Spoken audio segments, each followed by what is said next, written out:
right, thank you all for joining us here. Just a moment. Okay, yeah, thank you for joining us at the Black Reconstruction Geographies in Europe panel. This is part one of a virtual speaker series brought to you by the Black Reconstruction as a Portal Mellon Sawyer seminar team.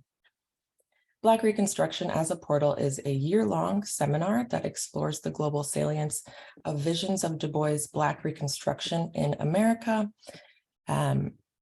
as a portal between crises of global anti-Blackness that mark our current predicaments and the freedom dreams of those who have taken to the streets, insisting that another world is still possible. Through this year-long project, we seek to challenge the temporal delimitation of the relevance of Du Bois' work to a prior historical era and its geographical confinement to the borders of the US. This work is relevant in our current global moment and offers a model to understand the complex structural and social issues amidst a global color line. If scholars and activists want to come to terms with the structural continuities in anti-Blackness today, perhaps there is no better place to start than to grapple with Du Bois' study of the simultaneous possibilities and ultimate foreclosures of what he called abolition democracy at the very moment of slavery's demise and the rise of Jim Crow.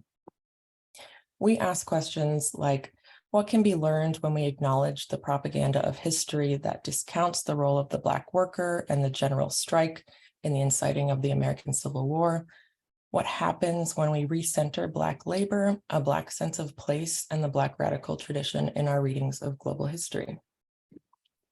In this project, I have the pleasure of working alongside a fabulous team helmed by Damien Sojourner, Associate Professor of Anthropology, Yusuf Al-Balushi, Assistant Professor of Global and International Studies, as well as postdoctoral fellow Marilyn Grell-Brisk from UC Riverside, and my colleague and fellow PhD student, Marielle Roland from UCI.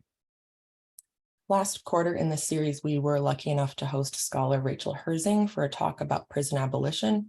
Additionally, we brought in an organization fighting unfair legal convictions in New Orleans, and we talked double consciousness with an international music activist, Epiphany. This quarter, we have a great lineup of speakers, and we will kick things off by introducing this four-part series that focuses on global Black Reconstruction geographies, with our first panel today looking at Europe. This work is particularly exciting to me as a PhD student in UCI's Global and International Studies program, because I am just at the very beginning of my own research around Black geographies of Eastern Europe and post-socialist spaces, in which I look at contemporary Nigerian migration to Budapest, Hungary. I am so inspired by how our guest speakers take up the issue of Black spatial production and also the care with which they hold Black life throughout their narratives. One of my favorite scholars who is mentioned in both of their works, Catherine McKittrick, defines Black geographies as subaltern or alternative geographic patterns that work alongside and beyond traditional geographies in a site of terrain of struggle. Through this talk, I'm going to challenge myself to think, how might we attend to these spaces of resistance that are so easily outshined by capital's entanglements with race and accumulation? So today we will hear from two scholars who are taking up this task in Europe. Our first panelist is Adam Elliott Cooper. He comes from the School of Politics and International Relations at Queen Mary University in London. He previously worked as a researcher in the Department of Philosophy at UCL, as a teaching fellow in the Department of Sociology at University of Warwick, and as a research associate in the Department of Geography at King's College London. His first monograph, Black Resistance to British Policing, was published in 2021, as well as his book, Empire's Endgame, Racism and the British State, which he co-edited. Additionally, Adam sits on the board of the Monitoring Group, which is an anti-racist organization challenging state racisms and racial violence, and is regularly featured in the broadcast and print media, discussing issues relating to policing and racism in Britain. Next, we will hear from Camilla Hawthorne, who is an associate professor in the Department of Sociology at UC Santa Cruz, as well as a principal faculty member in UCSC's Critical Race and Ethnic Studies program, and an affiliate of the Science and Justice Research Center and Legal Studies program. She directs the Black Geographies Lab at UCSC and also manages the Black Europe Summer School, which is an amazing 2-week intensive that meets yearly in Amsterdam to discuss concepts around race and Black diaspora in Europe. Her most recent book, Contesting Race and Citizenship, Youth Politics in the Mediterranean, explores the politics of Blackness and citizenship in Italy. In this project, she examines the ways in which the Italian-born children of African immigrants have mobilized for reform of Italian citizenship law in the context of the Eurozone economic crisis and Southern European refugee emergency. This book is also great because it represents one of the first ever in-depth studies of Black Italian political mobilizations in Italy. So without further ado, I will now pass the mic over to Adam Elliott Cooper for his presentation titled Abolition, Democracy, Beyond Borders, Black Resistance to British Policing. Good morning, everyone, and a massive thank you to Yusuf, to Temi, to Melissa, and everyone at the Global Black Geographies of Europe at UC Santa Cruz for inviting me to address you all today. I should probably begin with an apology, which is that my presentation today will be quite Anglo-centric. I know that Camilla's work thinks far more broadly about different contexts across Europe, and I hope that her contribution will make up for the Anglo-centrism that I'm going to be succumbing to in my presentation. So I'm going to just share my screen so you guys don't have to look at me the whole time. Okay. So what I want to talk to today really kind of is going to cover 3 broad areas. The first, of course, will be our entry point, the work of W.B. Du Bois. And I want to think about Du Bois in 2 ways which I think are useful for us to conceptualize forms of abolitionist thought and activism. The first, as has already been mentioned by Temi, of course, is abolition democracy, right? The idea that we need to critique liberal or negative freedoms in a context in which racial and class and other forms of hierarchies of domination pre-exist. And the second entry point, of course, via Du Bois, is Du Bois's later internationalism, and considering the ways that forms of Pan-Africanism, Black internationalism, and global commitments to socialism and communism can also help us to conceptualize and make sense of both the problems and potential solutions that we currently face in a world dominated by militarism, police, borders, and prisons. Secondly, I want to talk a little bit about Britain and think about why Britain might be a useful place for us to consider both crucially abolitionist politics, but abolitionist politics internationally. And I'll be considering the ways that Britain's Black Power movement wasn't consigned to the British mainland, but was always thinking in an international context, in a colonial context, and how patterns of migration from Britain's colonies and former colonies to the old and now crumbling centre of empire fundamentally shaped both the experiences of policing, prisons, and border regimes for people involved in these Black Power movements, but crucially as well also influenced the ways in which they resisted. And finally, I want to think about the 21st century and how different forms of Black rebellion, abolitionist movements, and forms of international solidarity can be better conceptualized by utilizing the work of W.B. Du Bois, but crucially as well, also draw on the internationalism of Britain's and other countries' Black Power movements in the 20th century. Right, so I'm going to begin. What am I on? 6th. Okay. Well, it's 13 minutes past 6 where I am, so that's the clock I'm going by. Okay. So abolition democracy. And I'm sure I won't spend too much time on this, as I'm sure most of you are relatively familiar with this concept already. But of course, for Du Bois, what he was doing in writing Black Reconstruction, or one of the things that he was doing, was considering the ways that simply freeing people from chattel slavery was not going to bring about the kind of equality and freedom many enslaved peoples and those in solidarity with them had fought so hard for. And two quotes that kind of stuck out to me from rereading Black Reconstruction over the past couple of months really spoke to this. The first there, as in Black people's right to vote, really does mean something for Du Bois. But if they were intimidated and coerced by force and economic means, the planters would soon be back in power. And for me, this really speaks to the importance of considering economic forms of power and crucially state and non-state violence in defining the normal functioning of racialized societies such as the United States, but of course other colonial and post-colonial contexts in other parts of the world as well. And crucially for our interests today, I think, Du Bois's reference to an entire criminal justice system, which can be used as a method for keeping Negroes at work and intimidating them, I think is also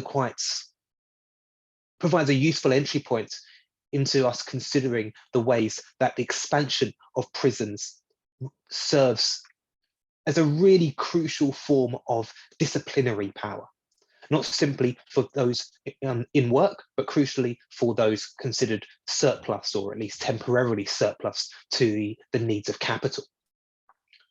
And I think these two entry points into Du Bois's work are really something I want to continue to draw on for the rest of this talk.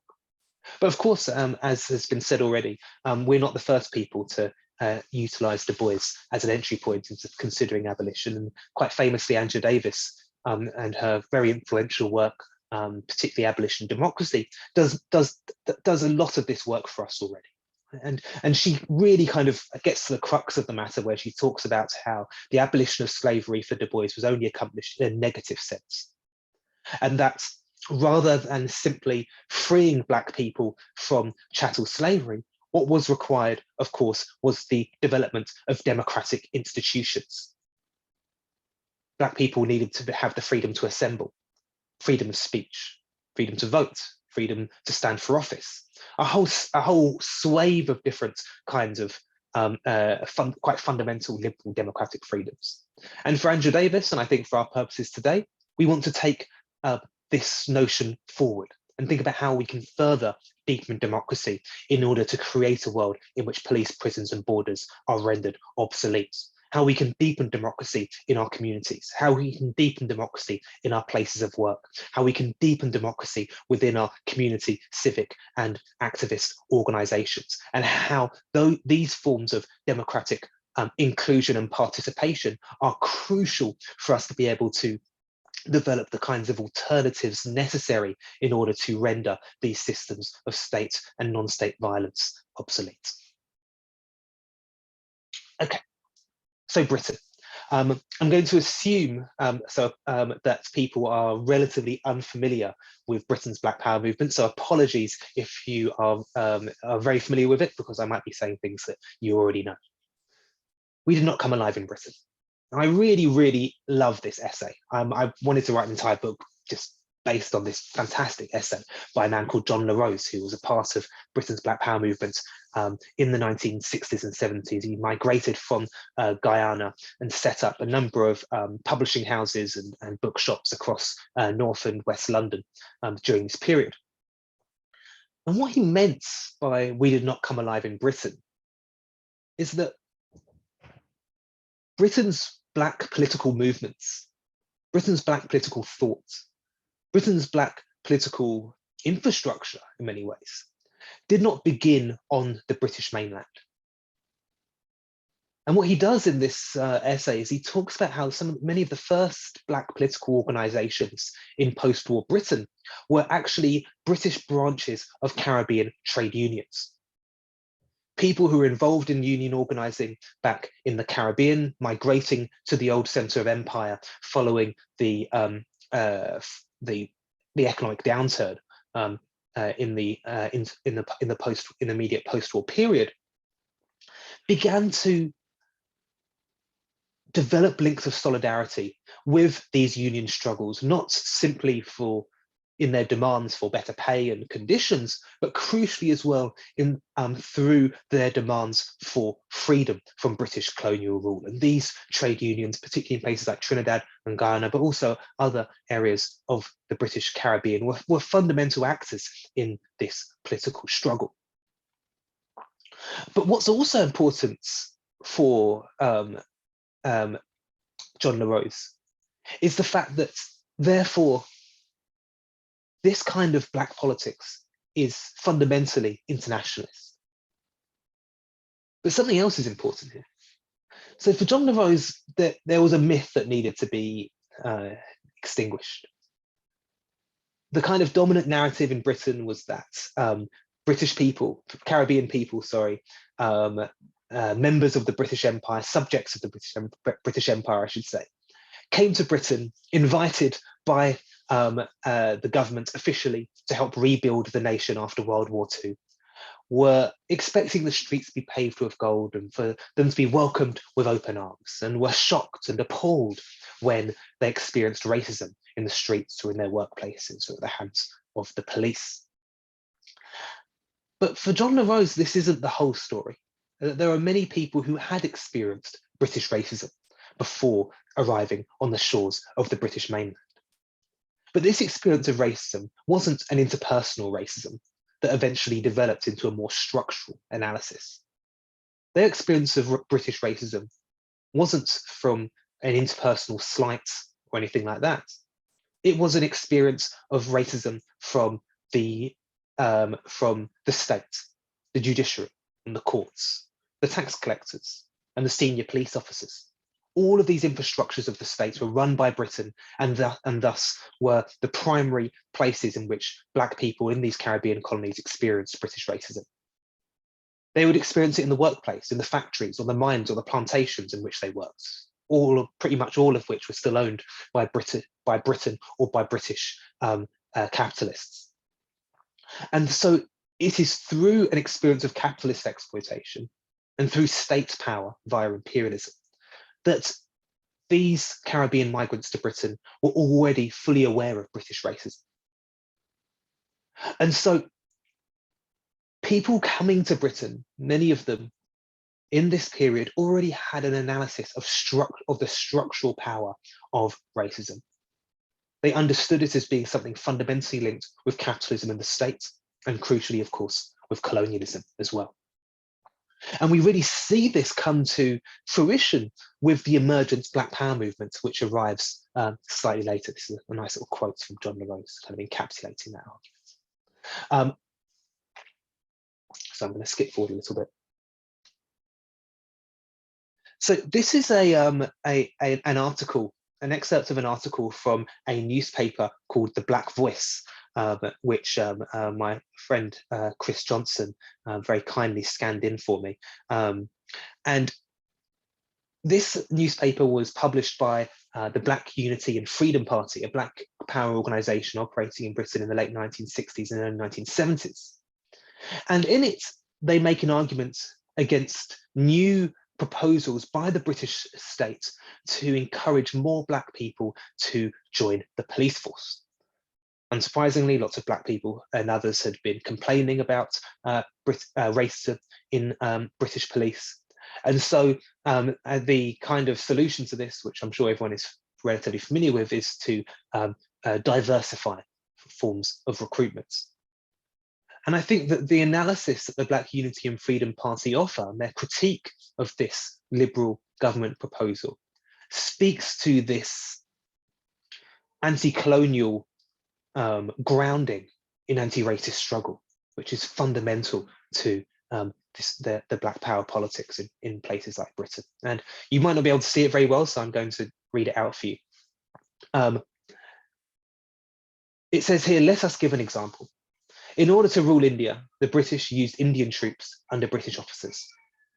The same thing was done in Africa and the West Indies. In this, British colonialists were able to fool people into believing that native troops were better than English troops. It also had the desired effect of quelling the rebellious spirit of the masses. So here, what the Black Unity and Freedom Party are doing is making a fundamental link between British racism and British colonialism. What they were arguing is that we can only understand racism in its colonial context, in its international context. And I'm sure no one will therefore be surprised that the resistance that they articulated was also internationalist in its nature.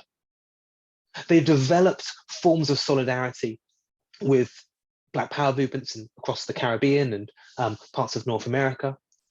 They had reports from trade union and strike movements in what was then Rhodesia or parts of Kenya and other parts of Southern Africa, from the Philippines to Palestine to Nicaragua and elsewhere. And it's this internationalism which I think is really a really crucial component of this Black Power movement, that drew on these experiences, these quite often direct experiences of colonial subjugation before migrating to the old centre of empire, and incorporating the kinds of Black Power politics that were becoming popular in parts of the United States, but crucially also, of course, the critiques of capitalism, which both Black Power and anti-colonial movements, or of course their more radical iterations, were articulating as well. So what happened to these movements?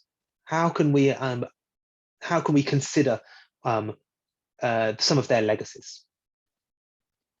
So by the 1990s, Britain's Black Power movements were no longer the force that they were in the decades which came before. And one of the reasons for this is the state's ability and tenacity in incorporating interpretations of their politics into the state apparatus. One of the most crucial ones that I want to kind of focus on today is the term institutional racism. Now, of course, as I'm sure many of you are aware, institutional racism was a term coined by Kwame Ture and Charles Hamilton in their landmark book, Black Power, The Politics of Liberation, in which they describe a form of racism which is fundamentally linked with colonialism, effectively. They say, look, the experience of Black people in the United States isn't the same as those in South Africa or Rhodesia, but there are fundamental links with that. There are fundamental similarities in as far as the normal functioning of American society produces racist outcomes, in the fact that the institutions of power, whether it be capitalist institutions or state institutions or both, were forged in the fires of white supremacy, and thus, as I've mentioned, their normal functioning continues to reproduce these racial hierarchies, and fundamentally, of course, and crucially, they rely on racial hierarchy in order to reproduce their power, right? In order to reproduce these forms of racial capitalism, or these forms of racialized state power. And what the British state did in the 1990s was take this definition of institutional racism and manipulate it. So in the early 1990s, a young man called Stephen Lawrence was murdered in a racist attack by a group of white youths. And he was with a friend at the time who was effectively criminalized by the police, accused of harassing white women, and thus it was kind of their own fault. They were accused of being in a gang, lots of different things. The family was scrutinized and criminalized. And a public campaign criticizing the police led to an inquiry called the Stephen Lawrence Inquiry, in which a relatively conservative judge was presented with so much overwhelming evidence that he was forced to concede that the Metropolitan Police so London's Metropolitan Police, were institutionally racist. And this was considered to be a huge victory for Black communities and people in solidarity with them across Britain. Finally, we could do away with these arguments that there are a few bad apples that need to be weeded out. And instead, we can start to overhaul the entire system of policing. But what the Macpherson report, what the Stephen Lawrence inquiry did was manipulate the definition of institutional racism. And here in the top right-hand corner of your screen, you can see part of this definition. The collective failure of an organisation to provide an appropriate and professional service to people because of their colour, culture, or ethnic origin. And on the surface, this might seem, fairly standard stuff. Might seem quite agreeable to people critical of racism. But something quite crucial, a crucial detail in this, I think, diverges from the original Black Power definition of institutional racism. For the Stephen Lawrence inquiry, for the British state, institutional racism was a failure. It was an institution failing in how it should ordinarily function. Thus, institutional racism wasn't something that arose because these institutions, these British institutions, emerged in a colonial context in which racial hierarchy was fundamental to British governance and therefore continues to be fundamental to, be it the function of its state apparatus or, of course, its capitalist exploits, and thus continues to reproduce racism as part of its normal operations.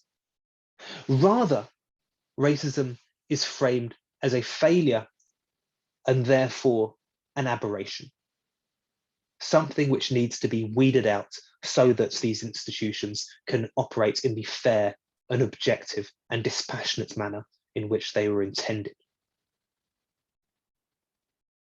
And it's through this almost misinterpretation of institutional racism that we see responses to the Stephen Lawrence inquiry, producing very similar patterns to those being critiqued by the Black Power movements in the 1960s for diversity drives and diversity training. Because for the Stephen Lawrence inquiry, for these effectively government bureaucrats and other forms, other actors in the British state machinery, institutional racism arose because people were failing at their job. In order to stop them from failing at their job, they needed to educate them and they needed to diversify. And so what, of course, this led to was this assumption that institutional racism arises because a critical mass of prejudiced people now works within an organization.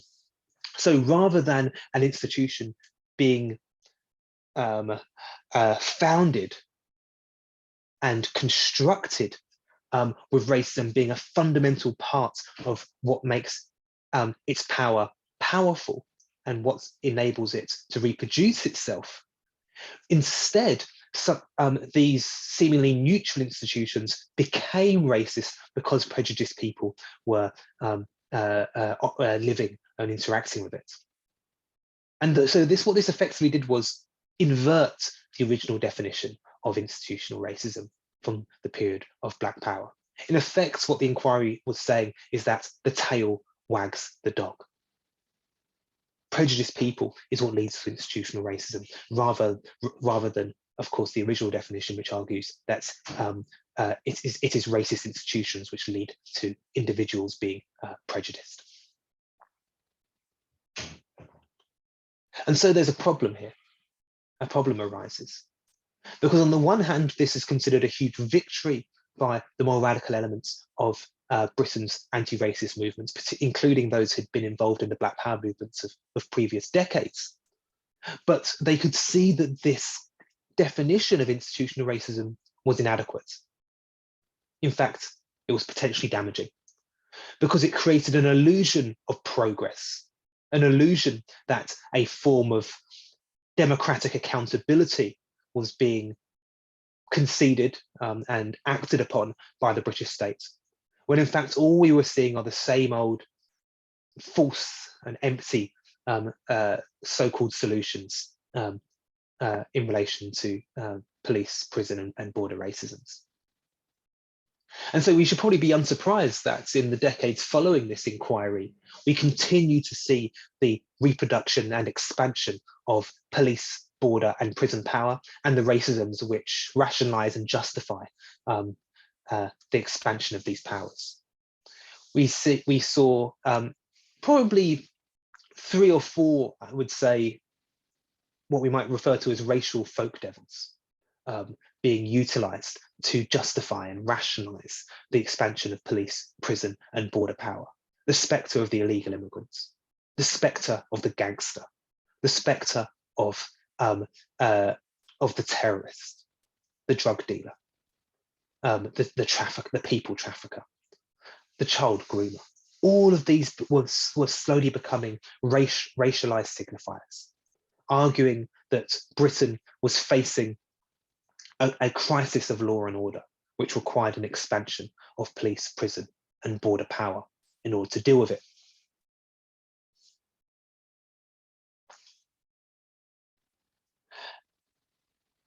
And while this was something which is possibly more often associated with the Conservative Party, it's certainly something which the Labour Party, and particularly Tony Blair, was hugely enthusiastic about.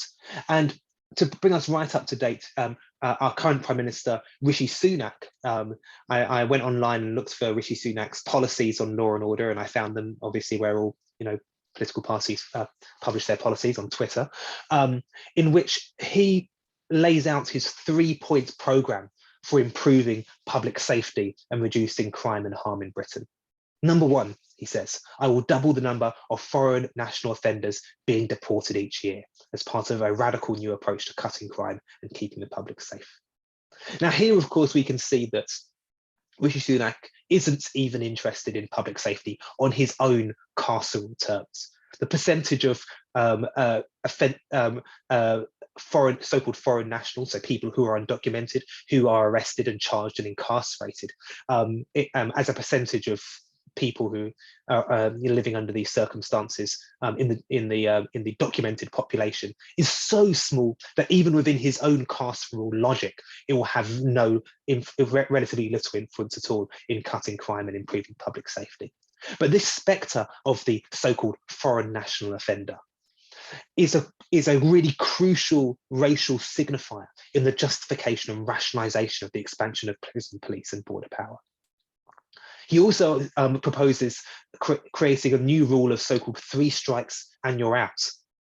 My American friends, of course, have all heard this one before, under which foreign criminals sent to jail 3 times will also be deported, even if no single custodial sentence exceeds the 6-month minimum. So again, we see Rishi Sunak in quite explicit ways drawing upon this, generally agreed to be racist policy from the Clinton administration and imposing it in a similarly racist manner here in Britain. And finally, of course, Rishi Sunak says he will create a new offence for what he refers to as prolific career criminal, who are to blame for as much as half of all crime in the United Kingdom. Now, of course, this is an interesting manipulation because as people critical of the criminal legal system, what we know is that one of the biggest indicators as to whether people come into contact with the criminal justice system is whether they've already been incarcerated. But for Rishi Sunak, this isn't a demonstration of the failure of the police and prison system on its own terms. It's actually because of the moral degeneracy of people who are incarcerated. And thus, what's the solution to this? More incarceration. What am I doing for time? Okay, I'm going to skip this. I won't skip it, but all I'll say for this terrible, no one wants to look at slide with graphs on, do they? It's too early in the morning. All I will say is that since the 1990s, the prison population in Britain has almost doubled, and the women's prison population has more than doubled. And it's in this context of media campaigns, political campaigns against racial folk devils, the gangster, the illegal immigrants, the terrorist, and what have you, the foreign national offender, and the expansion of Britain's police, the expansion of Britain's British incarceration, that we see the emergence of a far more radical critique of the police and prison system emerging, perhaps most articulated most coherently through the protests that we saw in 2020 following the police murder of George Floyd in the United States. And it's here that we see, I think, a usefulness in the work of Du Bois, in thinking about the importance of deepening democracy. Because, of course, as we all know, in order to make these police and prison and border regimes obsolete, we need to create the systems of care and social infrastructure that can make people less and less and less likely to come into contact with the criminal justice system. Right? Maybe we can talk a little bit in the discussion of some concrete examples of what these might look like, whether it be conflict mediation or mental health provision or youth services or what have you, right? And these forms of community-led infrastructure. But of course, what these movements are arguing for has to incorporate and be aware of the fact that the state is ready to co-opt these movements in the same way that they co-opted the language of institutional racism in the 1990s. Because it's relatively easy for the state to argue in its most progressive terms that what is actually needed, therefore, is a return to the British welfare state of the 1960s, in which we see improvements in investment in youth provision and healthcare and states-led job creation and what have you. But of course, it was precisely the 1960s British welfare state in which the Black Power movements were operating and finding British racism to be just as violent and coercive and racist as it is today. And so instead, what we need to do is think beyond these liberal interpretations or potential interpretations of defunding the police and investing in communities. And instead demand for a deepening of democracy, which requires us to democratize our workplaces by strengthening our trade unions and thinking beyond capitalist infrastructure. To think about the ways in which we can provide community-led forms of social infrastructure, which are not in the control of any kind of state machinery, including, of course, and most principally the police, but all other forms of state apparatus as well. But vitally as well, and this is what I want to end on, is the importance of drawing on the international components of the Black Power critiques of policing in the 1960s and 70s, but also, of course, the internationalism of the later decades of W.E.B. Du Bois. And I think, like the anti-colonial politics of Britain's Black Power movements in the 1960s and 70s, we're also continuing to see a form of internationalism in Britain which speaks to these legacies of empire. Because while many Black people in Britain were indeed born here, their parents were not. And many people, Black people in Britain, still have the transnational connections across both the former British Empire, but many of Europe's former colonies as well. We have a growing Congolese community, for instance, or many people coming from parts of the Arab world which were colonized by France. And it's in this context of migration, that I think we can consider how an internationalism can find itself and articulate itself. And I think we're seeing this perhaps most coherently through two examples of two different movements. One is the End SARS movement here in Britain, led by people of the Nigerian diaspora, campaigning against police violence in Nigeria. And what's crucial about this campaign, and this is from the photograph you can see here, is that they're protesting outside the BBC. Not simply arguing that the BBC and other parts of the British media are neglecting these forms of the reporting on these forms of state violence.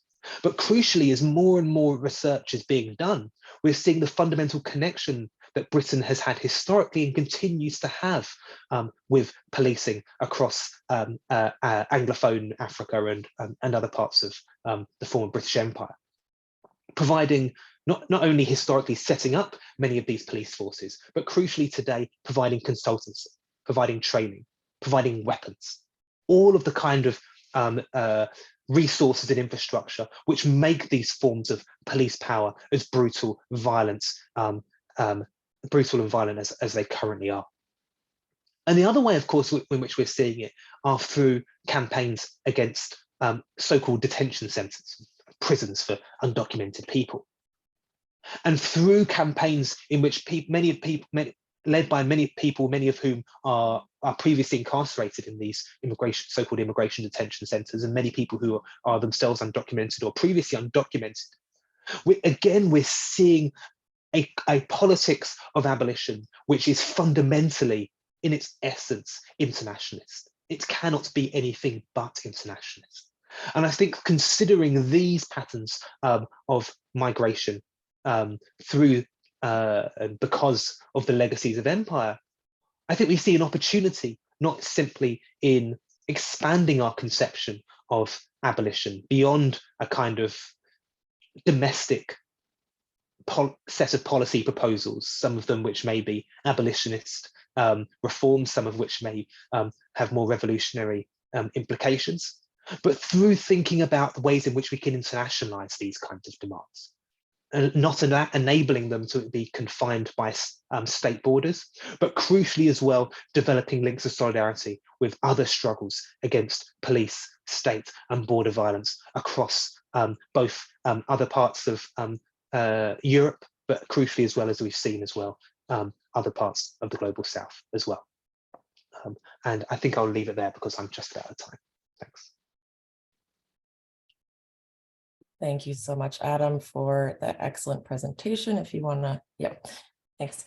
We already have quite a few good questions here in the Q&A box, but I just want to remind folks to please put your questions in there below on the Zoom Q&A box so that we can answer them during our Q&A later. But before that, we will now hear from Camilla Hawthorne, who will speak to us about her presentation titled A Common History and Common Disaster, Du Boisian Diasporic Politics in the Black Mediterranean. Thanks, Camilla. Thank you so much. And I'm just so excited already by the resonances between the work that I'm doing and the work that Adam is doing. So this is going to be a very fruitful discussion. So again, thank you for inviting me to speak in this Black Geographies themed session of the UCI Sawyer seminar. And it's a deep honor to reflect on the contributions and legacies of Du Bois via my own work, because his scholarship has served as a conceptual bridge of sorts as I move from my training as a critical human geographer to a faculty position in a sociology department. And in fact, the summer before I moved to Santa Cruz, I took a pilgrimage to Ghana with my father. And during the trip, we spent an afternoon at the Du Bois Memorial Center for Pan-African Culture. The center is located at the site of Du Bois's residence in the cantonments area of Accra. Du Bois and his wife, Shirley Graham Du Bois, moved to Ghana on the invitation of Kwame Nkrumah in 1961. This was, of course, after Du Bois had recovered his passport, which was confiscated by the US government in 1951. And Du Bois came to Ghana to work on the Encyclopedia Africana. He died there in 1963, shortly after becoming a Ghanaian citizen. And a shrine near the main building of the center, which now houses Du Bois's library and a collection of his writings, encloses the graves of Du Bois and his wife. And Our guide during the visit encouraged us to look up at the ceiling of the shrine, where the beams supporting the building's polygonal roof were painted black with intersecting lines that invoked a spider's web. This, he explained, was a reference to Anansi, the akin trickster god of stories, wisdom, and knowledge. Fitting, right? So as I mentioned, I'm trained as a geographer, but I now find myself housed in a sociology department that is in the midst of transformative conversations about theory, the canon, and Du Bois's place in the formation of disciplinary sociology. And while these discussions long predated my arrival to UCSC sociology, they were of course also spurred by the publication of Alden Morris's book, The Scholar Denied, as well as calls for scholarly accountability in the wake of the global summer 2020 racial justice uprisings. And of course, Alden Morris argued that Du Bois was the founder of American scientific sociology and that his contributions to the field were suppressed due to institutional racism. So in my department, our goal has been to disrupt arborescent models that place the holy trinity of Marx, Durkheim, and Weber, the latter of whom Alden Morris points out was actually influenced by Du Bois. But we're trying to disrupt these arborescent models that place that holy trinity as the trunk from which all other theorists have grown as offshoots. Now, as I see it, this process doesn't just entail adding scholars like Du Bois to the canon in a liberal politics of representation or in a facile attempt to decolonize academia by diversifying syllabi, but rather to rethink how we teach theory by studying relationally rather than hierarchically and engaging critically with disciplinary formations. So with that as background, I want to actually start by talking about how I teach Du Bois, since my research and teaching are profoundly intertwined. For some strange and wonderful reason, my department has tasked me, along with Lindsay Dillon, another geographer, with the job of teaching the two core theory curricula for our theory courses for undergraduate and graduate curricula. We're doing away with this linear temporal framing of classical theory and contemporary theory in favor of a more conceptual and thematic approach, but this is kind of the structure that we have right now. So students come to my class after having taken classical sociological theory, which for the time being is primarily centered on Marx, Weber, and Durkheim, along with Du Bois, Wollstonecraft, Locke, and others, depending on the faculty member who's designing the syllabus for that class. So they come to my class with questions about the assumption of sociological objectivity, the politics of knowledge production. So we actually start with a deep dive into feminist epistemology, right? What do we know? What does it mean to know something? What is objectivity? Can we ever truly know something objectively? Who has access to objectivity? So drawing on Haraway's situated knowledges, Harding's standpoint theory, and Collins's Black feminist epistemology, we challenge the distinction between universal knowledge, that which can be generalized and applied broadly across all society spaces and times, and particular knowledge, that which is only relevant to particular groups, places, or historical names. Otherwise, the distinction between sort of big T theory and everything else. We come to see how this distinction creates a hierarchy of ways of knowing and modes of theorizing about the world that ultimately privilege a figure, much like Friedrich's famous wanderer above the sea of fog. Then in the following week, which actually happened to be this week in my class, so my grad students are listening in right now, in the following week, we turn to the study of racial capitalism. And this is a strategic move on my part because in classical social theory, students learn how a particular group of primarily white European scholars attempted to grapple with the massive social upheavals of capitalist modernity in Western Europe. In my class, and this is where I begin to kind of show my cards as a geographer, we return to these questions, but we do so via Du Bois, Cedric Robinson, and C.L.R. James, reconsidering origin stories of capitalism to ask what happens when we look to Black radical thinkers from North America and the Caribbean. How do they give us differently situated understandings of capitalism, and particularly the relationship between racism and capitalism? And how does this in turn help us to provincialize Marx, Weber, and Durkheim and situate them within particular historical and geographical contexts? So of course, Keeanga-Yamada Taylor famously argued, right, that Du Bois uses a materialist methods as a means of understanding the primacy of the capitalist economy and the class formations that arise from it as the starting point for how we understand the creation and persistence of race and racism in capitalist society. So in other words, Du Bois is foregrounding race in his analyses because race is critical for understanding the organization of capitalism. And this connects to Gurminder Bhambra's critique of the way that the study of race often gets relegated to matters of identity or stratification, as opposed to studies of the system, aka the market, bureaucracy, and the state.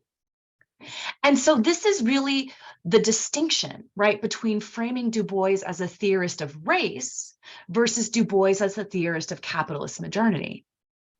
This is not just about reclaiming Du Bois as a big T theorist, but it's about shattering that binary of general versus particular theory altogether. And in fact, in this amazing lecture from 1971 by C.L.R. James, it's a lecture in which C.L.R. James talks about how he wrote The Black Jacobins. He spends a great deal of time thinking about his book in relation to Du Bois's project in Black Reconstruction.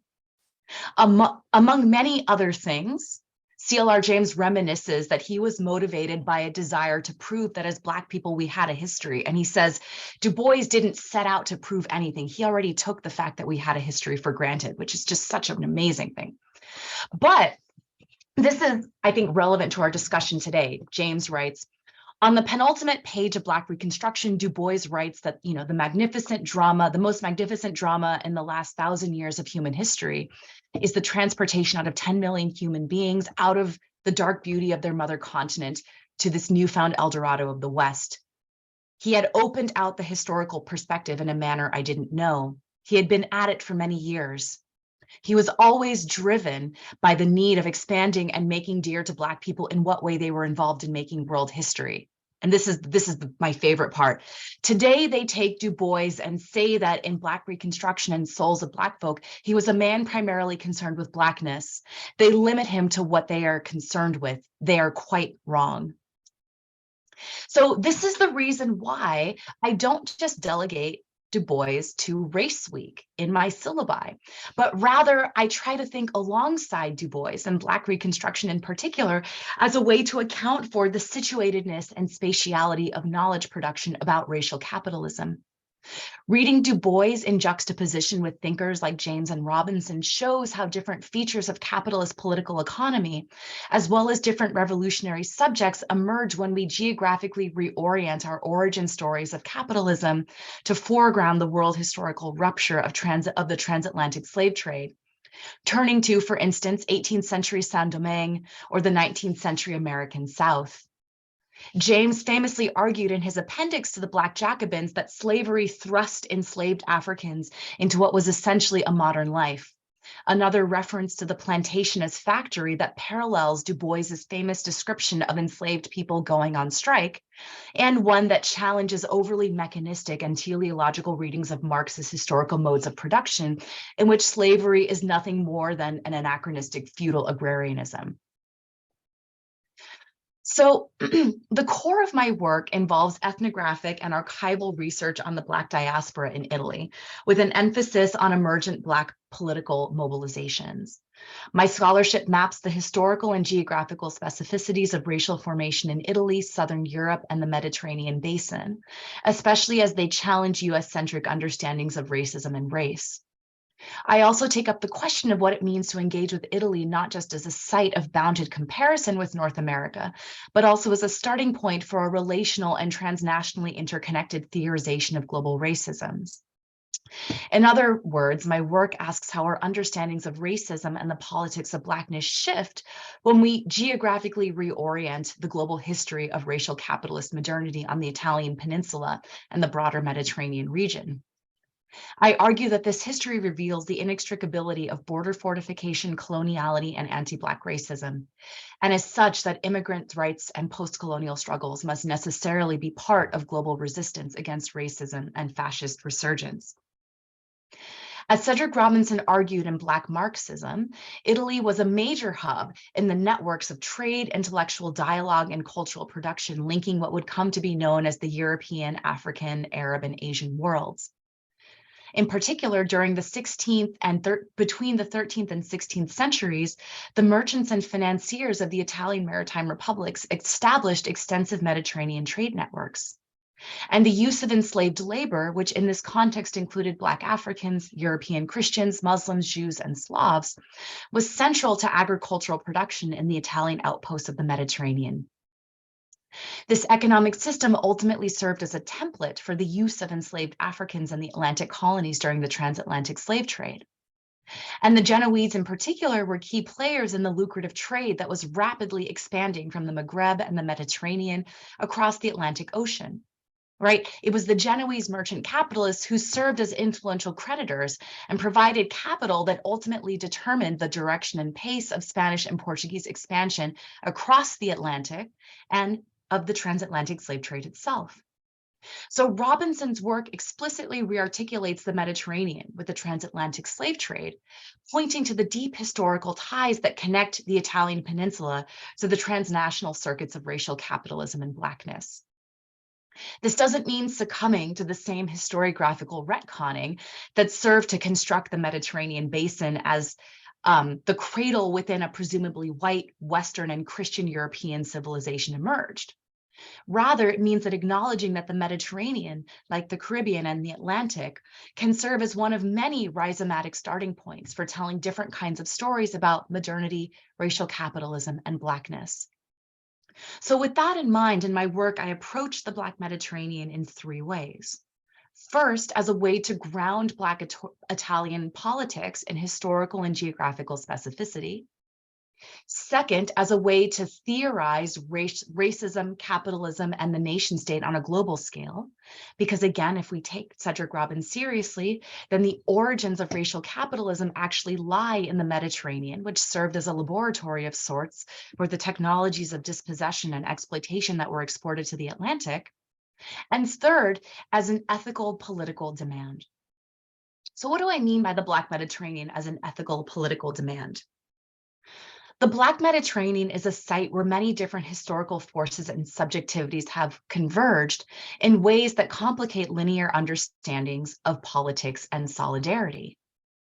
It is a place where racism, xenophobia, and post-colonialism cannot be separated into discrete political and analytical silos. So for this reason, the Black Mediterranean is not just a descriptive project, but also a political demand that calls for radical and transgressive forms of solidarity that subvert state categories like migrant, citizen, and refugee. It is especially on that last point, right, that Du Bois has provided profound guidance. What do solidarity, co-conspiracy, and accomplicehood mean in the face of a global fascist resurgence, deadly fortification, and precarization? These are questions that Du Bois famously took up in Black Reconstruction through the delayed promise of abolition democracy via cross-racial class solidarity. But before I turn to Black Reconstruction, I want to actually take a look at a later work by Du Bois, Dusk of Dawn, where he goes on to articulate the division that he developed in Black Reconstruction of transgressive solidarity in the face of essentialisms of blood and territory. But before I continue, I want to note that I read Du Bois in much the same way as Paul Gilroy, as a Black diasporic intellectual whose scholarly formation and political commitments were also forged through extensive travels in Europe, and particularly via his philosophical studies in Germany. Right? Gilroy notes that Du Bois's travel and scholarship in Europe transformed his understandings of race and its place in the modern world. This is not to paint Europe as a kind of racial utopia that freed Du Bois from the strictures of one-drop style American racial categorization. Rather, what Gilroy suggests is that Du Bois's exposure to many different sites across empire, across colony and metropole, exposed him to both the geographical specificity of racisms as well as their global entanglements. And in fact, Du Bois's nomadic life and Pan-Africanist politics actually linked him directly to Italy and the Black Mediterranean.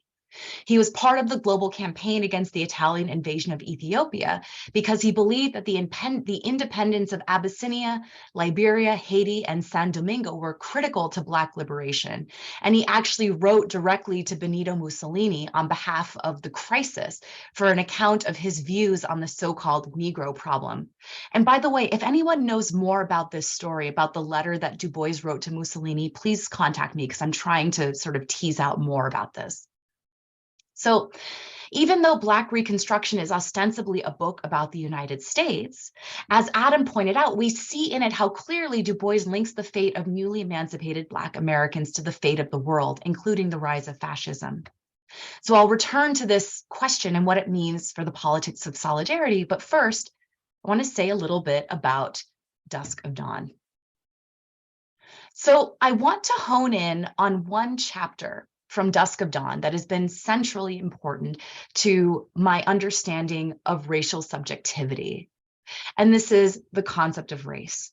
So Dusk of Dawn is this incredible book in which Du Bois develops a genealogy of race thinking through the lens of his own lived experience. Du Bois lived a remarkably long life of nearly 100 years. He was born in 1868. He became an ancestor in 1963. And this means that he witnessed several major inflection points in dominant modes of race thinking, right? He says, I was born in a century when the walls of race were clear and straight, when the world consisted of mutually exclusive races. And so in chapter 5 of Dusk of Dawn, the concept of race, this is where Du Bois most intimately takes us through the story of his family to elucidate the internal contradictions of race. And this chapter is notable in its sharp departure from Du Bois's earlier, more Hegelian understanding of race as world history. So to backtrack slightly, in the concept of race, originally published by the American Negro Academy in 1897, and based on an address that he delivered at the Academy's inaugural meeting, Du Bois begins with the same, this should be in the conservation of races. Du Bois begins with the same sort of questions that haunt the concept of race, right? He wants to know, what is the real meaning of race? What lessons has the past history of race to teach the rising Negro people? But in this earlier essay from 1897, his answers take a slightly different tack. He acknowledges that physical differences do not always cleave into neat and bounded categories, but he still is holding on to the idea that there are these things called races, right? That are vast families of beings, generally of common blood and language. Right? Here we really see the mark of Du Bois's time in Germany. And Gilroy, of course, reminds us that when he was in Germany, Du Bois engaged with Hegel and the neo-Hegelianism that was in vogue at the time.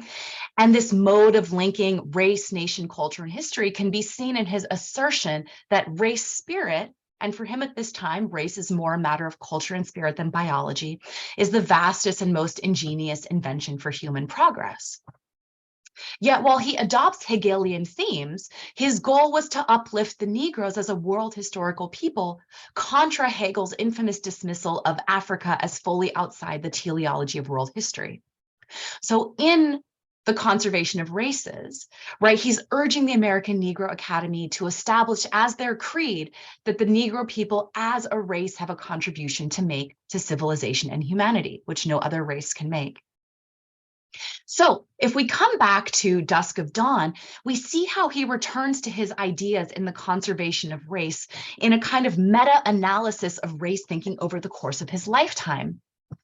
Tracing the constantly shifting ways that race was understood, taught, and debated through the different stages of his education, he observes that the first thing that brought him to his senses was the continuous change in the proofs and arguments being advanced about the nature of race.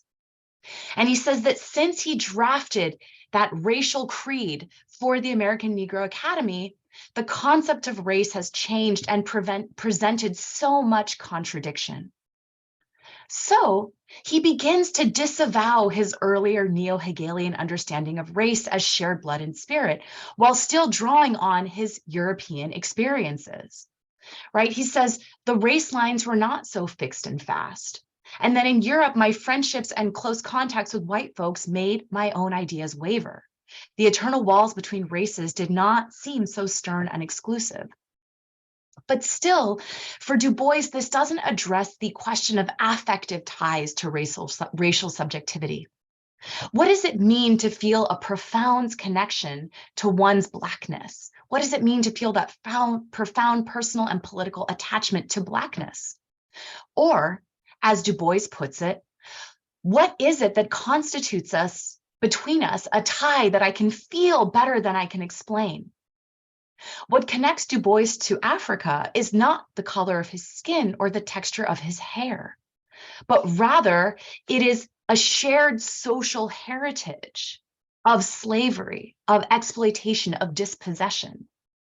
And this social heritage, right, as opposed to biological kinship, is established both through the everyday intimate practices of social reproduction and through what Gilmore describes as the Black radical tradition of selecting and reselecting ancestors to find in political practice and analytical habit lived expressions of unbounded participatory openness.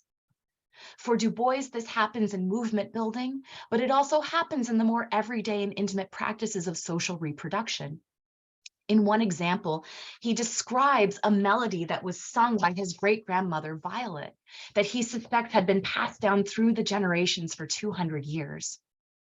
So this means that for Du Bois, his connection to Africa was not an innate metaphysical connection of spirit, it was learned.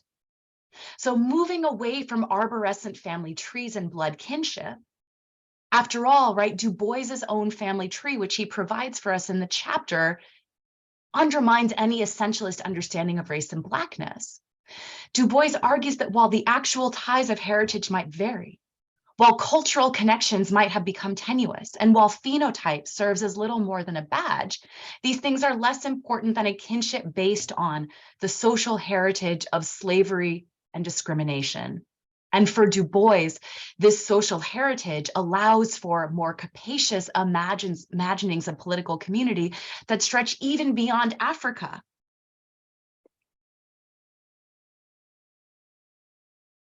So he says, right, this heritage binds together not just the children of Africa, but extends through what he calls Yellow Asia and into the South Seas. So Du Bois's prescient arguments about race, Blackness, and solidarity are foreshadowed in Black Reconstruction. His understanding of race as shared social heritage rather than an essentialist biological kinship or a connection of spirit can be seen in three of his key interventions in Black Reconstruction. First, his attention to the extended and entangled geographies of racial capitalism, right, connecting the North and South of the US, Europe and America, imperial core and periphery, allowed him to see how the defeat of radical Reconstruction had global reverberations that ultimately helped to set the stage for the rise of fascism. Second, Black Reconstruction shows us that the geographies of racial capitalist domination also contain within them the vital preconditions for the articulation of new solidarities and practices of community that are at the heart of abolition democracy. Du Bois's vision of Blackness and third worldism is based on the kinship that emerges from shared conditions of insertion into racial capitalist hierarchies. These histories then become a way to connect seemingly disparate political struggles, foregrounding the racial underpinnings of capitalist exploitation and dispossession. And we see this foreshadowing of his language in Dusk of Dawn from this passage of Black Reconstruction, where he says that dark and vast sea of human labor in China and India, the South Seas and all Africa, the West Indies and Central America, and in the United States. That great majority of mankind on whose bent and broken backs rest today the founding stones of modern industry shares a common destiny. The emancipation of man is the emancipation of labor, and the emancipation of labor is the freeing of that basic majority of workers who are yellow, brown, and Black. And third, Du Bois argues that the enactment of abolition democracy is a two-pronged project. It requires a challenge to the racial essentialisms that builds on a radical understanding of race as a technology of power, a shifting signifier that articulates with capitalism and is made meaningful through religion, culture, geography, mobility, bodily practice, and social association for the purpose of calcifying difference and arranging groups into hierarchies. Yet, it is also a constructive process of building up, as Angela Davis reminds us, a process of building up to enact new solidarities and new practices of political community. So in Black Reconstruction, Du Bois is concerned with the missed possibility of solidarity between newly emancipated Blacks and poor whites. And this, of course, has profound resonances with contemporary left debates about identity politics, as seen in work by, of course, Yamada Taylor and also people like Olufemi Taiwo and Asad Haider. And of course, also resonates with the perennial question of why poor whites vote against their class interests.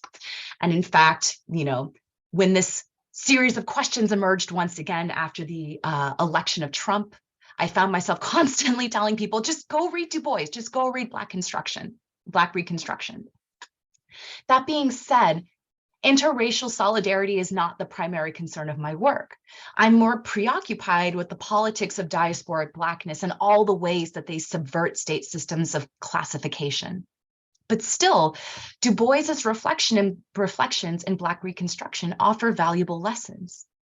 After all, if race is actively made and constantly refigured as a product of racism, which is ontologically prior, right? Racism produces the objective reality of race. Then we can't actually take Black diasporic unity as a given either. This is, of course, a major theoretical contribution from Black European studies, which has repeatedly insisted upon the importance of attending to power differentials among and within diasporic communities along lines of citizenship, class, and immigration history. So while the geographical context might be different, I see myself as still asking questions that are similar to Du Bois about complicity rather than alliance, about solidarity and coalition, about the meanings and limits of citizenship. The field of Black studies has taken on the relationship between citizenship and racism through an analysis of Blackness's position within liberal understandings of rights, subjectivity, and political agency. Right? Orlando Patterson famously argued that racialized chattel slavery is social death predicated on the right of natality. And so for that reason, newly emancipated Black Americans mobilized for citizenship through claims to birthright that culminated in the 14th Amendment.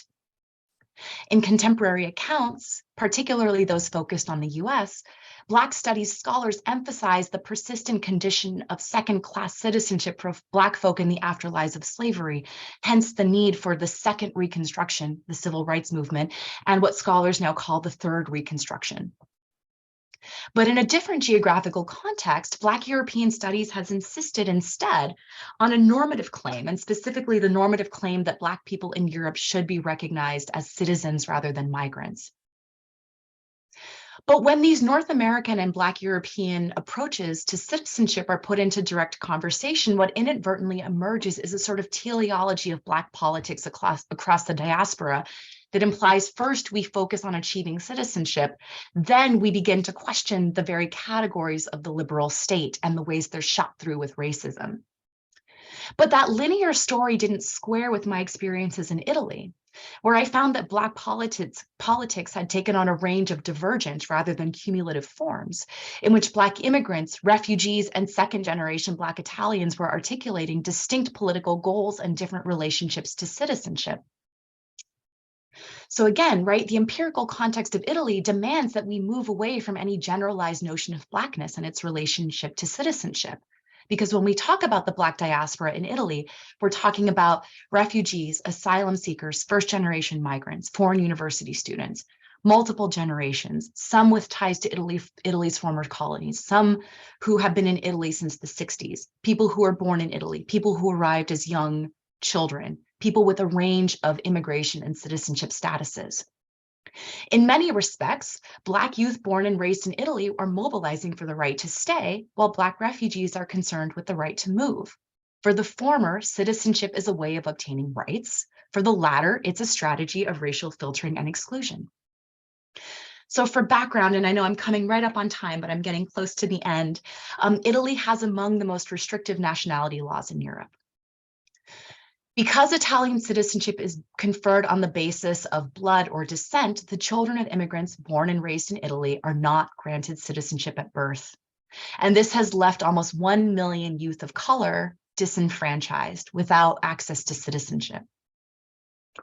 When the citizenship reform movement reached its peak in 2015 and 2017, and this movement is still ongoing, but there was a kind of crescendo of activism around a piece of legislation that ultimately failed. The children of immigrants found themselves constrained to enact and embody Italianness in particular ways. Sometimes quite literally, in the case of this Italian Senegalese fashion designer who draped herself in an Italian flag gown to meet the president of Italy. And sometimes through acts of cultural performance like eating pasta or speaking in a dialect. In other instances, activists attempted to reappropriate Mediterranean histories of Mediterranean interconnection by arguing that if Italy was once a great civilizational crossroads, the children of African immigrants could resuscitate this suppressed cosmopolitanism through their embodied practices of cultural hybridity and transnational entrepreneurialism. Mobilizing in the midst of the refugee crisis, activists sought to distinguish themselves in the public eye from newly arrived African refugees. And in fact, I came to these questions because I was doing my dissertation research in the middle of the 2015-2016 Mediterranean refugee crisis. And when I told people that I study Blackness in Italy, they said, "Oh, so you write about refugees?" And I said, "Well, no, I write about the children of African immigrants who were born and raised in Italy." And then my advisors began to ask me, "Well, how does the citizenship reform movement connect to the refugee crisis?" And I realized I didn't have a good answer because these two struggles, which to me seemed deeply interconnected, were moving on parallel tracks despite all the commonalities they shared. Black youth who were mobilizing for citizenship became complicit in this process of drawing new racialized distinctions between worthy and unworthy potential Italian citizens, or integratable cosmopolitan Black youth and non-integratable unproductive Black refugees. If Italianness has historically been an open-ended question, then they had to fix what it means to be Italian in order to claim legal membership in that category. But today, many Black activists are increasingly arguing for the need to disaggregate messy questions of identity from the bureaucratic matter of citizenship, approaching citizenship as a package of rights and capabilities that can enable them to engage in other forms of outer national politics, not as the highest form or the highest political goal. This move, while subtle, has helped to create an opening for the expression of new kinds of capacious global Black diasporic ties. Building on Du Bois's notion of shared social heritage, then, we can think about Black youth raised in Italy and Black refugees and asylum seekers as citizens in waiting who have been naturalized into a racial order that is shaped by deep histories of Mediterranean racial formation. If we approach racism as a naturalizing phenomenon that also paradoxically produces groups as Italian, this perspective opens up connections among Black subjects who are differentially positioned in relation to Italy's racializing juridical assemblages. This doesn't eliminate the question of citizenship altogether, but it does point a way through the fragmentation of Black politics in the face of the state's racializing categories of citizenship. These are alternative possibilities of solidarity oriented not on a nexus of citizenship, integration, migration, but rather on the structural embeddedness of racism within post-colonial Italy. And so these emergent Black diasporic politics point the way toward alternative imaginations of political community that stretch beyond citizenship. And of course, this is important in a global conjuncture characterized by a dramatic reentrenchment of violent racial nationalisms. Right? A moment when the hope of incorporating more and more groups into the liberal fold, of expanding the racial boundaries of the nation to include more and more previously marginalized groups is beginning to wear thin. And in fact, in my newer work, I've been really drawn in by the question of whether the abolition of citizenship altogether as a means of conferring rights, resources, legal personhood, and even humanness is one way we can begin to arc in the direction of Du Bois's vision of abolition democracy. So to conclude, I believe that we are in a time of incredible possibility. This might seem like a naive assessment in a conjuncture characterized by this resurgence of fascism and racist nationalism, the brutal fortification of borders, the intensification of economic inequality and precarization. But as abolitionist geographer Ruthie Gilmore reminds us, drawing on Stuart Hall, crisis is not objectively bad or good. Rather, it signals a systemic change whose outcome is determined through struggle. Just as the defeat of Reconstruction was not a foregone conclusion, the outcome of this moment of crisis is neither fixed nor predetermined. We have the opportunity to prefigure a better world out of the ashes of the old through collective struggle. And in that sense, what is happening in Italy has far-reaching implications. In much the same way that Du Bois believed that the Reconstruction era South had something critically important to teach us about the future of global capitalism and imperialism, Black Italian struggles for racial justice are crucial for understanding how to resist the forces of racial capitalist nationalism that are shaping our world, underscoring the need for forging interconnections among diverse struggles for justice. Thank you. Excellent. Thank you so much, Camilla, for that deeply stimulating talk. Before we get to our question and answer section, I would like to invite our two guests up. We are going to, well, something that we don't really get a chance to do is see the behind the scenes chat between authors or scholars who are kind of working on similar projects. So we would love to hear you guys ask each other a question about your work, or if something came up during the presentation. Yeah, we want to kind of get a peek into how your brains are working. So let's give Camilla a chance to catch your breath. So if Adam, you have a question, go right ahead. Okay, thanks so much, Camilla. That was incredible. I mean, I kept writing a question, and then you answered my question, and then I had to write another question, and then you answered my question, and then I write another question. But I think I've got a question that you might not have answered in your talk, possibly, or maybe you can develop it a little bit. So I saw a lot of really interesting parallels in what's happening, in what you're thinking about and looking at in Italy, particularly this this diversity among different Black peoples of perhaps different citizenship status, have therefore considering their interests to be different or having different kinds of politics. So I was wondering, on the one hand, if you could expand a little on how we can think about this diversity of Blackness, particularly in places like Europe, but increasingly, of course, in North America as well, as Black people are migrating to the US from other parts of the world, as being a strength rather than something to be overcome. And I think that this often perhaps simplistic story of Black American history, which goes from slavery to Reconstruction to Jim Crow and then the prison system, is something which is being like critiqued by lots of people at the moment. And I think this kind of this increasing diversity of Black peoples is only kind of reaffirms the importance of disrupting this kind of imagined kind of coherence. But that's not a long enough question for you. I was also interested in this kind of resurgent fascism, which you kind of touched on a little bit as well, particularly the attention that we often give to kind of Trump and Brexit. I think we often neglect the kind of resurgent right in Eastern and Southern Europe, including, of course, Giorgia Meloni in Italy as well. Thank you so much.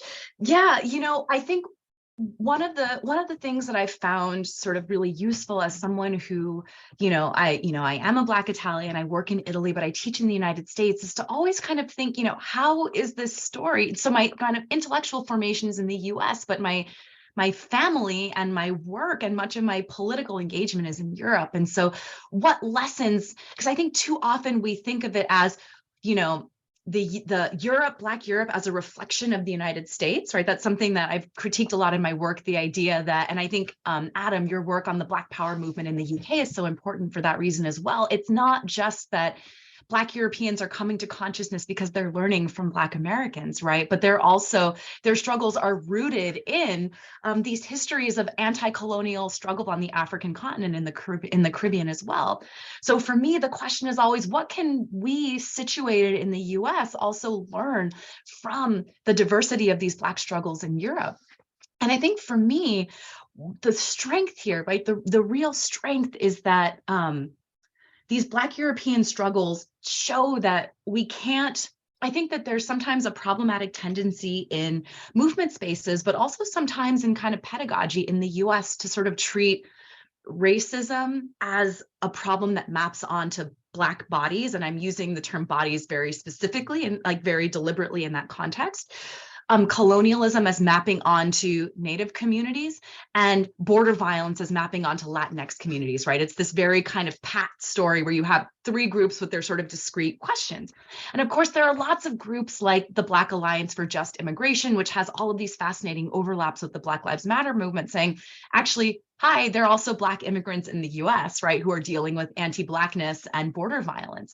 But I think we see that really powerfully in the European context, where you really can't talk about anti-Blackness, right, and resistance to racism without also talking about, right, the long imperial hangover, without also talking about the violence of borders. And so it really pushes us to develop a much more kind of capacious, transnational, global understanding of how racism functions, right? And the way that it also works through the violence of borders, right? And the way that, for example, Black struggles are also rooted in anti-colonial struggles.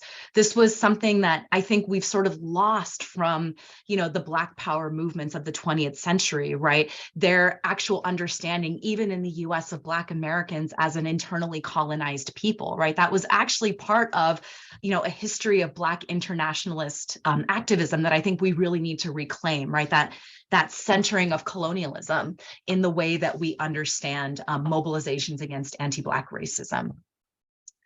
And then for, the question of, resurgent fascism, the other thing I would kind of add, I think, to also complicate the story as well. So, right, it's not just the US, it's not just the UK, it's also Myanmar, it's also India, right? It's also Italy and France and Greece and Brazil, right? We're seeing this everywhere. But the other thing too that I think is important, and I think Du Bois actually helps us see this as well, is that this sort of resurgent fascism isn't a sort of aberration, right? Or a break, which I think is often how Brexit and Trump were talked about, right? We had this period of colorblind racism without racists, or what in the European context often gets called, right, the cultural racism or the new racism.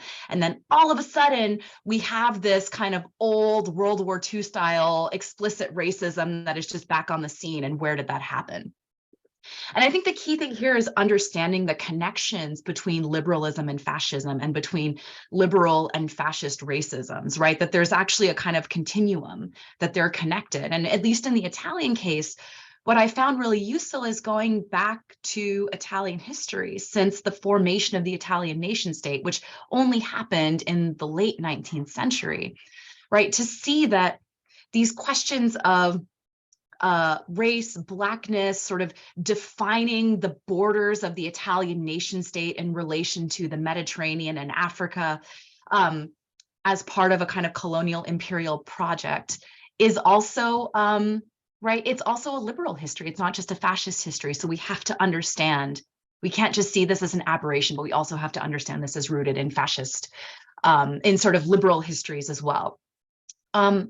So, and my question for you, Adam, I'd love to hear you talk more about the sort of nexus of xenophobia and racism, right? So again, kind of continuing this discussion, and particularly how we can sort of use Du Bois to help us think together criminal incarceration and immigrant detention, right? Because it's only relatively recently that we've been seeing those phenomena being really read together in this emerging field of carceral studies. So, how does Du Bois help us see that these struggles are actually interconnected? Thanks so much, Camilla. Yeah, for answering so coherently a relatively incoherent question, but also, yeah, for your question as well. So I think the question of, what some scholars call xeno-racism, or this convergence of xenophobia and racism, is really crucial. Particularly, let's maybe just for now just think about anti-Black racism. So there has only been one big official immigration scandal in Britain, and it's been called the Windrush scandal. The Windrush was a historic boats which arrived in Britain in 1948 with British colonial subjects who had been invited to rebuild the nation after the destruction of World War II. And over the past 10 years or so, many of the migrants and the children of these migrants who were simply moving from one part of the British Empire to another, and therefore legally should have been no different from somebody getting a train from Manchester to London or from Cardiff to Edinburgh, were being either deported or being denied re-entry into Britain following a holiday or something, and many of the and other kind of forms of restriction and border violence. And this was considered to be officially a scandal. These were hardworking Black people who had paid their taxes, who were invited here to rebuild the nation, and all of the kind of respectability overtures that have been rehearsed to death, and I'm sure everybody's familiar with. But interestingly, the children and grandchildren of those caught up in the so-called Windrush scandal being deported or criminalized and deported were not considered to be respectable, hardworking, and worthy of our sympathy. In the very same newspapers condemning the government for this so-called Windrush scandal, you would see similar headlines condemning gangsters, potential terrorists, knife crime assailants, drug dealers, foreign national offenders, people being deported to Jamaica, some of whom had never visited Jamaica or had only been there as children. And crucially, many of the people concerned with the Windrush scandal were not concerned with these younger Caribbean migrants or children of migrants, let alone the fact that the national group deported most in Britain are Ghanaians. There was no Ghanaian scandal. Right? This was not considered to be a scandal, what was happening to these Ghanaian people.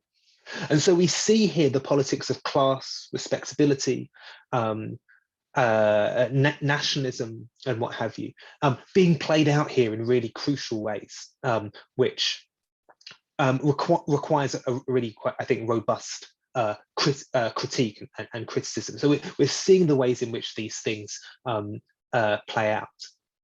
But I think one of the opportunities that it presents to us is demonstrating that actually everything that happened in the so-called Windrush scandal was completely procedural.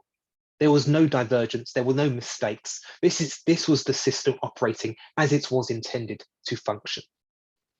And all of the promises that were made following the kind of inquiries, the government-led inquiries that took place following the so-called Windrush scandal, are now being rolled back by the current government. So even the kind of meager liberal promises to this select group of acceptable, deserving migrants are not being committed to by this government. And I think what this is doing is further illuminating the fact that even if Britain doesn't have this citizenship by blood policy that countries like Italy and Germany have been committed to for so long, there is still, as has often been said, no Black in the Union Jack, and that nationalism and racism are fundamentally linked to each other, and therefore citizenship for Black people is not something which can be held and earned, but in fact is something which is contingent upon perhaps the behavior or the perceived behavior of the individual, or contingent upon how a country deals with a crisis. And I think it's the opening up of that particular opportunity that I see the development of a broader critique of people suddenly becoming angry perhaps for the first time, or the first time in a long time, of Britain's immigration policies and practices in response to the Windrush scandal, becoming further aware and radicalized in many ways, and arguing not simply for justice for those caught up in the Windrush scandal, but a demand against border regimes more generally.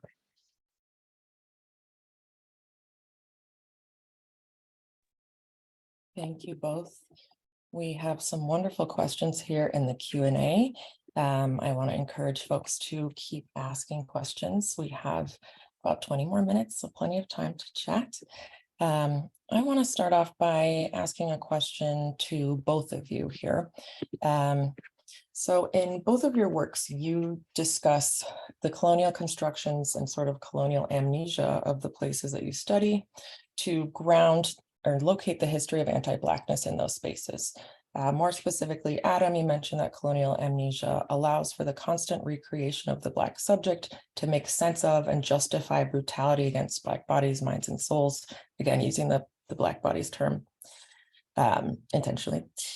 And my question here is, in your research, what are some of the ways in which this amnesia is confronted and destabilized, or how, in other words, how has the state been forced to face its historical truth?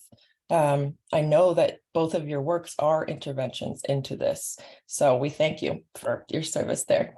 But curious about how you see this happening in other realms. Who just spoke? Adam? Maybe we'll start with Camilla. Sure. So, the question of colonial amnesia is especially relevant in the Italian context, because I think, unlike the UK, right, where there is both an amnesia but also a glorification of empire, and don't even get me started on that Harry and Meghan series, which I sort of watched with just like angrily eating popcorn the whole time. But it's fascinating, right? As a scholar of Black Europe and, and an adherent of Stuart Hall, I just thought, I wish, between Great British Bake Off and Harry and Meghan, I just wish that Stuart Hall were still with us and writing, because I want to read what he has to say about both of those things. So anyway, that being said, right, there is this glorification of empire in the UK context. And in Italy, we don't even have that, right? There is a complete kind of silence and forgetting, a generative silence, right, around Italian colonialism, where if it is remembered at all, it is seen as either a sort of weak, failed project, or ultimately very benevolent, where schools were constructed and white Italian men fell in love with Eritrean women. So there was no racial dimension, right, to colonialism. Part of that had to do with the fact that part of it had to do with the role of the United States and the Marshall Plan, seeing Italy as a potential kind of bastion against a communist incursion through Europe. So there wasn't a kind of major sort of post-fascist ideological reconstruction that happened after World War II and after the dissolution of the Italian colonies. And for many years, the colonial archives were inaccessible to researchers. And so the only tome, right, that was available about the history of colonialism was this multi-volume series that was produced by the Italian state, and the editorial board included many former colonial officials. So it wasn't until really 10 or 20 years, really 20 years ago, when, scholars began to have access to those archives and tell different kinds of stories about the violence, the war crimes, the racism, right? Also in ways that preceded fascism. So what's important is that work is happening. The problem is that it is still very much contained within academia and has not really begun to seep out into public consciousness. And so much of the work of the Black activists I follow is really a kind of cultural activism, cultural work, cultural politics that's really focused on re-articulating those connections between past and present through literature, through film, even through sort of incredible, explicitly spatial work about the material traces of Italian colonialism in major cities like Rome, efforts to rename monuments and streets. And, increasingly, right, folks are not only highlighting that history, but also arguing that it helps us to understand, right, the functionings of state racism in Italy in the present. So there is an incredible amount of work that's being done in the sphere of cultural production that's helping to kind of bring that to the masses in ways that, frankly, academia has not really been able to do yet. Wow, that's fascinating. Yeah, so of course, as Camilla's mentioned, there is an amnesia, but there's also a nostalgia. I always do a quiz with my students called "Which one did Britain colonize?" where I put up two flags of two countries and I ask them to guess which one Britain colonized, and it's pretty, it's fairly arbitrary as to whether they'll get it correct or not. The British Empire isn't really taught in schools. Britain's big kind of history is when kind of nation building historical moment is World War II, in which of course single-handedly saves Europe from fascism with a little bit of help from the Americans at the end. And so I think for Britain, when we really see these kinds of interventions being made, part of it is in academia, as Camilla has mentioned, with demands to change up the curriculum, or at least read the so-called canon in their colonial context, which is something that's being done more and more. But I think we probably saw it most prominently in the protests of 2020, in which three symbols of British imperialism were targeted by protesters. One of them was the statue of Cecil Rhodes in Oxford, for which there have been protests for a very long time, but protesters in this context began to more clearly link their campaign against Cecil Rhodes. For those who don't know, was one of the most influential figures of settler colonialism in Southern Africa, sorry. And then, as well as targeting of a statue of Winston Churchill, framing him as a racist. Of course, he was an arch-imperialist involved in imperial violence across the Middle East and parts of Africa and elsewhere. But perhaps most prominently was the attack on the statue of slave trader Edward Colston in the former slave port of Bristol on the south coast of England. And it's these three interventions, I think, which really forced Britain to have at least a degree of evidence-based conversation about the relationship between police racism, which of course is what these protests were primarily about, and British colonial history. Right? They were forced to ask the question, why are people who are protesting police racism pulling down a statue of a slave trader? In what way are these two things connected? Right? This is a question journalists had to ask, right? They couldn't not ask this question for the first time, basically ever. And this was a really important moment for people to be able to say that, racism didn't arrive in Britain when Black people got here in significant numbers in the post-war period. It's something that they exported around the world through imperial expansion. And I think this, quite simple but really fundamental, I guess, conceptual pivot, I think played a really crucial role, not only in raising the consciousness of people involved in these particular uprisings and protests, but also forcing to a degree, a kind of reckoning and a disruption of the nostalgia that we see articulated by certain former members of the royal family and their engagement with the beauty of the multicultural Commonwealth and all the rest of it. Thank you. I would love to hear commentary. I would love to watch you guys watch that show and hear what you have to say about it. But we don't have time for that today. The next question that I have is about cross-racial solidarity. So you both touch on the theme of cross-racial solidarity in Du Bois' Black Reconstruction. Could you please summarize once more for us what you both take to be the political implications of Du Bois' discussion of the potential for solidarity during Reconstruction that was ultimately foreclosed? And can you discuss this both in relation to what you take to be the book's own arguments and also in relation to the lessons you are drawing for your own research in Britain and Italy or the Black Mediterranean? And we'll start with Camilla. Once again, just kind of expanding on your thoughts about cross-racial solidarity in this moment through Du Bois' Black Reconstruction. Thank you. And I see that also resonates with one of the questions that we have in the chat. Ooh, this is so good. I feel like I'm in my qualifying exams, Demi.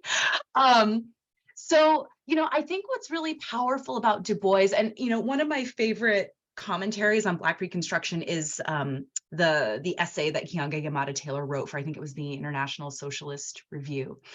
And, Keeanga-Yamahtta Taylor makes the argument that Black Reconstruction is often read as an argument about the fundamental incompatibility of white and Black political interests. And what she says is that's a fundamental misreading. And it sort of ignores Du Bois's kind of historical materialist and conjunctural analysis, right? Where he's talking about the fact that there actually was this moment, this potential for cross-racial solidarity, right?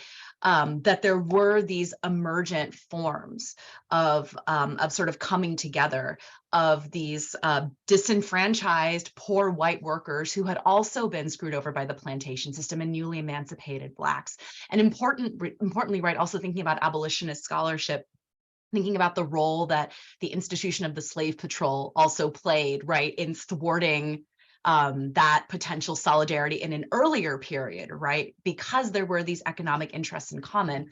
Du Bois is actually saying that they had profound interests in common and that we had already begun to see the possibilities of that political solidarity, but it was seen by, right, these conjoined northern industrial and southern planter kind of economic elites as dangerous to the political economic status quo. And that's where we get, right, the white psychological wage, right? Well, we won't improve your economic situation, but we will make you feel as though you are on the same level as, the economic class that is exploiting you.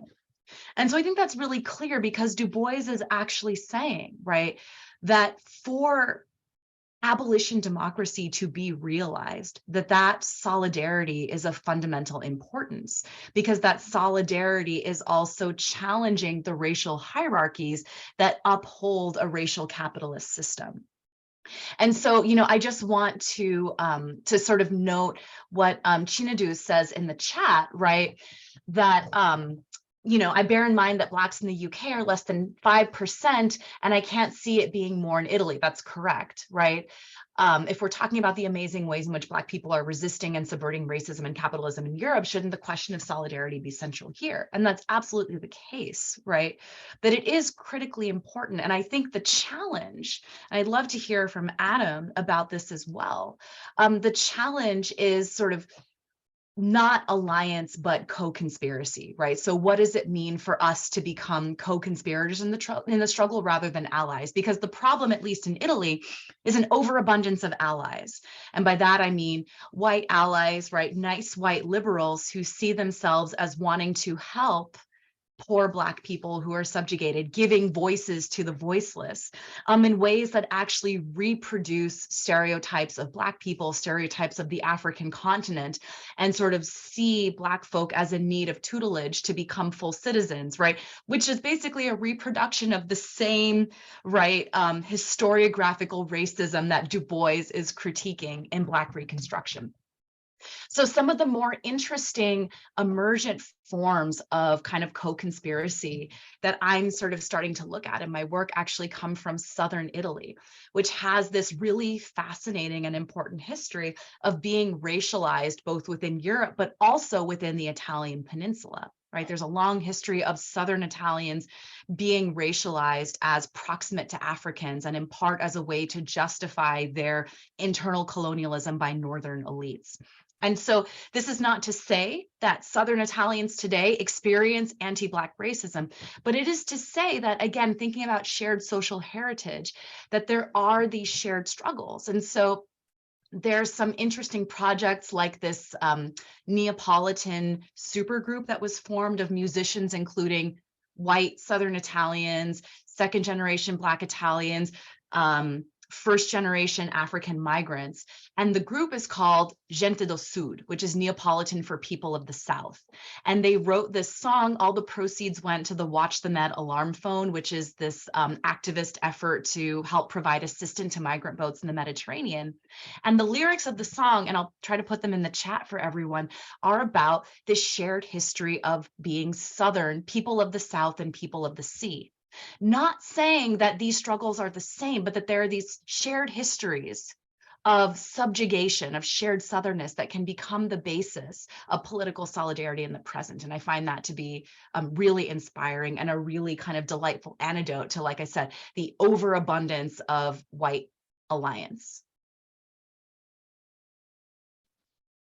Wow. Okay, got to follow that. Okay, so I appreciate we're really relatively low on time, so I want to talk maybe a little bit about Du Bois, but more about the contemporary moments. So I think there are two quick things on Du Bois. The first, as Camilla mentioned, is that what he was really concerned with and what he was really doing was diagnosing a problem in that contemporary conjuncture. Right? What are the different forces, political, social, economic forces, which are leading to that particular political moments that he's writing about, and how can crisis, right, a nation in crisis, right, be better understood, be diagnosed. And I think these two things, which Camilla's already mentioned, are something which other Black scholars such as Stuart Hall have really taken and used to great effect. And I find this approach a really useful way of thinking about the potential of solidarity. And maybe there are two or three ways in which I can think about this in the European or British context. The first, as I've kind of mentioned already, are these kind of racialized criminal folk devils, which are used to justify or rationalize this expansion of police, prison and border power. The illegal immigrants, the terrorist, the gangster, the drug dealer, the people trafficker, the gypsy Roma traveler. These are crucially as well often racialized differently or in quite fluid ways. Sometimes the gangster is Black if they're based in somewhere like London, but sometimes the gang is a different type of gang in the north of England and is racialized as Pakistani or Bangladeshi. The terrorist is sometimes racialized as Arab or South Asian, but very often they're also racialized as Nigerian or even Caribbean, particularly in the context of the 7/7 bombings. The so-called illegal immigrants is racialized in these fluid ways, right? Sometimes they're Black, sometimes they're Arab, sometimes they're this broad category of Muslim. Right? These categories are very much fluid.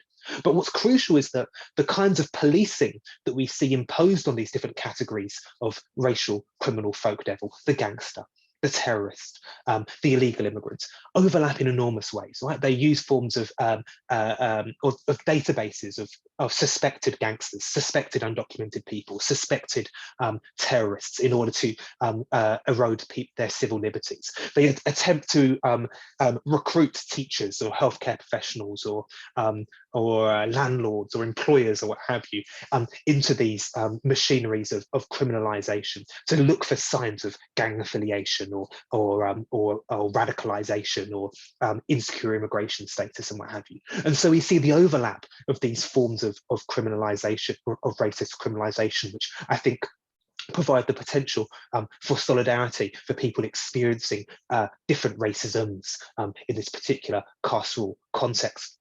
But what's crucial as well is that these criminal folk devils, right, which are used to rationalize the expansion of police and prison power, despite the fact that the prison population has been almost doubled, as I mentioned, over the last 20-25 years. Of course, like the United States, the majority of people who are incarcerated are not Black people. Right? So even if we see the justification or the rationalization of the expansion of the carceral state arising through very often anti-Black racisms, they are not the only people, of course, affected by this, right? Once these machineries of carceral power are introduced, they're used across working class communities in differing ways. But crucially as well, what we're seeing in Britain, and I think in the United States as well, but I'm going to talk about Britain, are new bills particularly the crime and evidence bill and new bills being introduced, which are seeking to criminalise all forms of protest interpreted by anyone, including the police, as being disruptive or noisy. Criminalising any attempt to challenge a police stop and search, criminalising any form of potential strike action. And here, what we're seeing isn't something wholly new. It's something which has already been applied in specific contexts, very often to criminalise particular racialized categories of criminal. And so we've already seen particular protests being interpreted as violent and thus criminalising them when they've been racialised in specific ways. We've already seen people challenging stop and search because the people who are affected by it disproportionately, of course, are racialised. Right? All of these things have already happened. So we're seeing an expansion of these forms of racialised policing and carceral power to not simply working class communities of many different ethnic or racial backgrounds, but to the population at large. And I think this resurgence and this quite carte blanche use of quite draconian carceral power is possibly has provided some of the most broad-based coalition making, not simply against these specific bills, but against border police and prison power more generally. Oh God, it's 8 o'clock, sorry. No worries. Thank you both so much. We had a number of questions in the chat here that we weren't able to get to, so we'll make sure we send them over to you. But as you all in the audience can tell, we could have spent, hours talking about each one of these books and the research that you each are doing. So thank you for giving us an abbreviated time period here. I want to just share what we have upcoming as part of the Black Reconstruction Geographies. So I'm going to put our upcoming events on here. But once again, thank you so much to Camilla Hawthorne and Adam Elliott Cooper. You've given us so much to think about, and the necessity of your work is just so visible. Please let us know if you guys are ever hosting some sort of a Black Europe conversation, or if we can keep learning more. Thank you. All right, and we're just going to close out here. I'm going to show the flyer, but please do join us next week. We have... Thank you so much for having us. This was fantastic. Yeah, it was really great. A pleasure and an honor. Thanks so much. Thank you both. We will be continuing this conversation next week with Jovan Lewis of UC Berkeley. We'll be talking about Black Reconstruction in the United States. And as you can see here, we've got a great lineup moving forward as well. So please take a look at our website, blackreconstructionasaportal.org, to find the registration links. And we hope to see you again for all of these events. Thank you all for your time. Have a wonderful day.